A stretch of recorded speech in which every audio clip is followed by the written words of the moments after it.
Hello students, जैसा कि आप सभी लोगों के लिए एसएससी एमटीएस का जिनका एग्ज़ाम अप्रैल में लगा हुआ है, तो उनके लिए एक सीरीज़ शुरू की गई है और इस सीरीज़ में आपको 20 वीडियो दिए जाने हैं और इनमें से आपके 5 क्वेश्चन मिनिमम मिल जाने हैं। तो आपको पूरा सीरीज़ को फॉलो करना है। आज ये दूसरा वीडियो, चलिए शुरुआत करते हैं पहले क्वेश्चन से, जो कि करंट अफेयर का पहला क्वेश्चन है कि केसरी नाथ त्रिपाठी जिनका 2023 में निधन हो गया था, वो किस राज्य के राज्यपाल थे? तो पश्चिम बंगाल इसका राइट आंसर हो जाएगा। यानी केसरी नाथ त्रिपाठी, इनका 2023 में निधन हो चुका है और ये लेकर के 2014 से 2019 तक पश्चिम बंगाल के राज्यपाल रहे हुए थे, पंडित केसरी नाथ त्रिपाठी। इसके बाद इस बीच में उनके पास में बिहार, मेघालय, मिजोरम राज्यों का अतिरिक्त प्रभार भी रहा हुआ है। यानी 2 राज्यों के भी रहे, जिसमें बिहार का भी अतिरिक्त प्रभार रहा, मेघालय का भी रहा, मिजोरम का भी रहा और 3 बार ये यूपी विधानसभा के अध्यक्ष भी रह चुके हैं और यूपी बीजेपी के प्रदेश अध्यक्ष भी रहे हुए हैं। तो काफ़ी इंपॉर्टेंट क्वेश्चन है, पॉलिटी की दृष्टि से आपका करंट अफेयर में ये पूछा जा सकता है। नेक्स्ट क्वेश्चन है कि भारत की अर्थव्यवस्था विश्व में किस स्थान पर है? तो ये आपका 5वें स्थान पर आती है, तो यानी 5वां स्थान है अगर विश्व में अर्थव्यवस्था की बात की जाए तो भारत की अर्थव्यवस्था वैसे तो जीडीपी के पैमाने पर दुनिया की 5वीं अर्थव्यवस्था है, लेकिन अगर प्रति व्यक्ति के पैमाने पर यहाँ पर बात की जाए तो दुनिया की 194 देशों की सूची में भारत का 144वां स्थान आता है। अगर यहाँ पर आपको प्रति व्यक्ति के हिसाब से देखी जाए, एशियाई देशों में इस सूची में भारत 33वें पायदान पर आपका प्रति व्यक्ति, जब आपका कैप्चा में देखा जाएगा कि प्रति व्यक्ति आय कितनी है। क्षेत्रफल की दृष्टि से विश्व में 7वें स्थान पर है और जनसंख्या की दृष्टि से बात करें तो दूसरा स्थान आता है भारत का, और यह केवल 2.4 क्षेत्रफल के साथ भारत विश्व की जनसंख्या का 17% भाग को शरण प्रदान करता है। तो ये सारे फैक्ट आपको याद रखने हैं, क्योंकि काफ़ी क्वेश्चन आपको यहीं से मिल जाने और आपके लिए ये सीरीज आती रहेगी। नेक्स्ट क्वेश्चन है कि खिलाफत आंदोलन कब हुआ था? तो खिलाफत आंदोलन की बात करें तो आपका 1919 से लेकर के जनवरी 1921 तक होता है। मार्च 1919 में बम्बई में खिलाफत समिति का गठन किया गया था और मोहम्मद अली और शौकत अली बंधुओं के साथ साथ अनेक मुस्लिम नेताओं ने इस मुद्दे पर संयुक्त जन कार्यवाही की संभावना तलाशने के लिए महात्मा गांधी के साथ चर्चा शुरू कर दी थी। तो आपका ये क्वेश्चन यहाँ पर खिलाफत आंदोलन से याद रखना है। नेक्स्ट क्वेश्चन देखेंगे, लेकिन आपको इसकी जो इंग्लिश की क्लास है, क्योंकि आपका जो जीएस और इंग्लिश पर ही क्वालिफिकेशन, आपका जो क्वालिफाइंग नेचर है एमटीएस में, तो इंग्लिश की आपकी वीडियो शाम में आपको मिल जाती है। तो आपको चैनल को सब्सक्राइब करके रखना है कि आपको इंग्लिश और जीएस की दोनों वीडियो मिलती रहे, हर एग्जाम का एनालिसिस मिलता है। तो आपको चैनल को जरूर सब्सक्राइब करना है, वीडियो को मोटिवेशन के लिए लाइक कर देना है, बाकी कॉमेंट करके भी आप कुछ बता सकते हैं जो भी एडवाइस देना चाहें। बाकी व्हाट्सएप ग्रुप और टेलीग्राम चैनल दोनों का लिंक डिस्क्रिप्शन में, जहाँ पर आपको बाकी सारी अपडेट भी शेयर की जाती हैं। क्वेश्चन ये है कि 1628 से लेकर के 1658 तक किसका शासनकाल रहा? तो शाहजहां इसका राइट आंसर हो जाएगा। शाहजहां का जो शासनकाल है 1628 से लेकर के 1658 तक चलता है और इन्होंने और इनके जो बाद में बेटे हुए, इनके बेटे का नाम औरंगजेब था और इन्होंने ही आगरे का ताजमहल बनवाया हुआ था। तो बचपन का नाम जो है खुर्रम था एवं पुराना नाम आपका सिहाबुद्दीन महमूद शाहजहां था। इनकी माता का नाम जगत गोसाई यानी कि जोधाबाई था, जो कि आपकी जगत गोसाई बुल मुजफ्फरपुर साहिबुद्दीन मोहम्मद साहिब किरण सनी की उपाधि प्राप्त कर सिंहासन पर बैठा था और शाहजहां के द्वारा दिल्ली के पास शाहजहानाबाद नगर भी स्थापित किया गया था। आगे और देखेंगे आपका सारे यहाँ पर अगर बात कर लें कि इसका कब शासनकाल रहा, तो बाबर का आपका 1526 से लेकर के 1530 तक रहा है।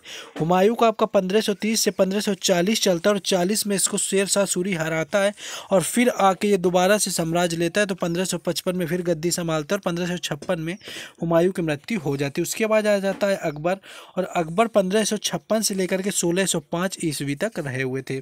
उसके बाद जहांगीर आते हैं जो कि 1605 से लेकर के 1627 रहे थे, और उसके बाद आता है यहाँ पर शाहजहां जो कि 1627 से लेकर के 1658, और इसके बाद आपका लास्ट जो आता है औरंगजेब जो कि 1658 से लेकर के 1707 तक यहाँ पर रहा हुआ था। तो ये कुछ थे। इसके बाद और भी आपके हैं जो उत्तर के जो बोले जाते हैं उत्तर काल के और आपके रहे हुए हैं, तो इनका ज़्यादा इंपॉर्टेंस उतना नहीं, बस आपको अंतिम याद रखना है जो कि बहादुर शाह जफर था आपका अंतिम मुगल सम्राट, जो कि 1857 में जिनको बंदी बना लिया गया था और 1857 की क्रांति में इन्होंने भी भाग लिया हुआ था। नेक्स्ट क्वेश्चन देखेंगे नेक्स्ट क्वेश्चन है, रॉलेट एक्ट के विरोध के आंदोलन किसने किया हुआ था? तो महात्मा गांधी इसका राइट आंसर हो जाएगा, जिसने रॉलेट एक्ट का विरोध किया था। और रॉलेट एक्ट सत्याग्रह प्रस्तावित रॉलेट एक्ट 1919 के खिलाफ एक राष्ट्रव्यापी सत्याग्रह रहा हुआ था। इसे 1919 में महात्मा गांधी के द्वारा लॉन्च किया जाता है और रॉलेट सत्याग्रह ने गांधी जी को वास्तव में राष्ट्रीय नेता यहाँ पर बना दिया हुआ था। रॉलेट एक्ट की बात करें तो ब्रिटिश सरकार को बिना किसी कारण के किसी भी व्यक्ति को गिरफ्तार करने और बिना किसी मुकदमे के जेल में रखने का अधिकार देती थी। तो ये आपका यहाँ पर रॉलेट एक्ट से संबंधित था। नेक्स्ट क्वेश्चन था कि जो आपका कथक नृत्य है वो किस राज्य में प्रचलित है या किस भारतीय हिस्से में आपका प्रचलित है? तो उत्तर भारत इसका राइट आंसर हो जाएगा, यानी कथक जो नृत्य है वो उत्तर भारत से संबंधित है। कथक राजस्थान और उत्तर भारत की नृत्य शैली है। यह बहुत प्राचीन शैली है क्योंकि महाभारत में भी कथक का वर्णन है। मध्यकाल में इसका संबंध कृष्ण कथा और नृत्य से था। मुसलमानों के काल में यह दरबार में भी किया जाने वाला नृत्य रहा था। वर्तमान समय की बात करें तो बिरजू महाराज इसके बड़े व्याख्याता रहे, यानी कथक से संबंधित कलाकार रहे हैं। हिंदी फिल्मों में अधिकांश नृत्य शैली इसी पर आधारित होते हैं। नेक्स्ट आगे देखेंगे। नेक्स्ट क्वेश्चन है कि 2035 तक शहर में रहने वाले लोगों का प्रतिशत कितना होगा? अगर इसकी बात करें तो 2035 तक शहरी क्षेत्रों में रहने वालों की संख्या जो है आपकी 43.2% हो जाएगी। और वहीं 2025 तक आपके और 2030 तक आपकी ये आपका यहाँ पर इतना लंबा अमाउंट दिया हुआ है, आप खुद काउंट कर लीजिएगा, हो जाने की संभावना है। क्योंकि इसमें कहा गया है कि वर्ष 2035 तक शहरी क्षेत्रों में रहने वाले लोगों का जो कुल प्रतिशत यहाँ पर पूछा जाता है, डायरेक्ट आपके नंबर नहीं दिए जाएंगे, आपको प्रतिशत ही याद रखना है। तो 43.2% यहाँ पर 2035 तक शहरी जनसंख्या आपकी हो जाएगी। नेक्स्ट क्वेश्चन है कि कौन सा अनुच्छेद उपाधियों को समाप्त करने की बात करता है? अगर उपाधियों के अंत की बात करें तो अनुच्छेद 18 इसका राइट आंसर हो जाएगा, जो कि उपाधियों का अंत करता है। समानता का अधिकार जो होता है वो आपका अनुच्छेद 14 से लेकर के अनुच्छेद 18 तक दिया जाता है। अनुच्छेद 14 जो आपका होता है यानी कानून के समक्ष समानता का अधिकार जो अनुच्छेद 14 के तहत होता है। अनुच्छेद 15 कहता है कि धर्म, मूल वंश, जाति, लिंग, जन्म स्थान और लिंग के आधार पर कोई भी भेदभाव नहीं किया जाएगा, यह अनुच्छेद 15 कहता है। अनुच्छेद यहाँ पर 16 कहता है कि रोजगार के मामलों में अवसर की समान अवसर यहाँ पर दिए जाएंगे। तो यहाँ पर समान अवसर मिलेंगे सभी को अनुच्छेद 16 के तहत। अनुच्छेद 17 जो है आपका ये अस्पृश्यता के अंत को अंत करता है, यानी छुआछूत की जो भावना है उसको समाप्त करता है। और बाकी अनुच्छेद जो 18 है ये उपाधियों का अंत करता है, यानी कोई भी आपका जिस तरह से राजा या जो भी होता है उसका आने वाला जो होगा जनरेशन या जो भी अपकमिंग होगा वो वहाँ पर वो चीज़ उसको नहीं प्रदान होने वाली, उपाधि उसको नहीं दी जाने वाली है। ये तो ये उपाधियों का अंत करता है। नेक्स्ट क्वेश्चन है कि सैयद वंश जो है वो दिल्ली सल्तनत के कौन से क्रम का था? तो ये चौथे क्रम का था आपका सैयद वंश। और सैयद वंश दिल्ली सल्तनत पर शासन करने वाला चौथा वंश रहा, जो कि 1414 से लेकर के 1451 तक आपका चलता है। तुगलक वंश के बाद राज्य की स्थापना की थी और यह वंश तुर्क जाति का आखिरी राजवंश रहा हुआ है। यहाँ पर इनके अगर शासकों की बात करें तो सबसे पहले सैयद खिज्र खां आते हैं, जो कि 1414 से 1421। मुबारक शाह आते हैं 1421 से 1434। तीसरे मोहम्मद शाह आते हैं 1414 से लेकर के 1445। फिर आलम शाह आते हैं 1445 से लेकर के 1476। इसके बाद दिल्ली सल्तनत के सभी वंशों की बात करें तो पहला आपका गुलाम वंश था, 1206 से लेकर के 1290 तक चला। दूसरा खिलजी वंश था, 1290 से 1320 तक चला। तीसरा तुगलक वंश था, 1320 से लेकर के 1414 तक चला। चौथा सैयद वंश था, जो कि 1414 से लेकर के 1451 तक चला। और लोधी वंश था, जो वो आपका 1451 से लेकर के 1526 तक था।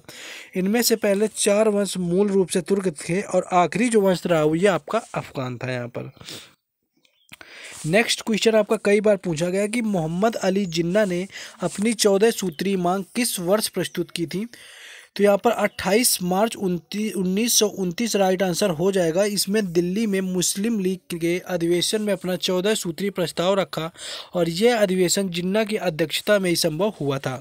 जिन्ना की 14 सूत्री मांगों का कारण नेहरू रिपोर्ट में मुसलमानों के लिए पृथक निर्वाचक मंडल की सुविधा को न देना था, तो इसलिए यहाँ पर अलग बात की गई थी। नेक्स्ट क्वेश्चन आपका पूछा गया है एक क्वेश्चन कि सोने की जो परमाणु संख्या है वो कितनी है, तो 79 यानी कि 79 आपका यहाँ पर होता है गोल्ड का परमाणु क्रमांक। जो गोल्ड होता है इसके प्रत्येक की बात करें तो आपका प्रतीक चिन्ह AU होता है और परमाणु संख्या 79 आपकी होती है। यह स्वाभाविक रूप से उच्च परमाणु संख्या के तत्वों में से एक होता है और यह एक चमकदार, थोड़ा लाल पीला, घना, मुलायम और लचीली और कोमल धातु आपकी होती है। तो ये कुछ क्वेश्चन है जो बताने का प्रयास किया है। सीरीज शुरू किया आपको डेली सुबह 10-11 बजे एक वीडियो GK GS का आपको मिल जाता है, प्लेलिस्ट बना दी गई है, आप जा करके देखें। बाकी इंग्लिश का वीडियो शाम को मिलने वाला है, ओवरऑल सारी चीज़ें मिलने वाली हैं। बस चैनल को सब्सक्राइब करना है आपको सपोर्ट के लिए, क्योंकि हर एग्जाम का एनालिसिस भी यहाँ पर मिलता है। बाकी आपको यहाँ पर वीडियो को लाइक कर देना है और टेलीग्राम चैनल और व्हाट्सएप ग्रुप दोनों का लिंक डिस्क्रिप्शन में दिया गया है, वहाँ से ऐड हो जाए।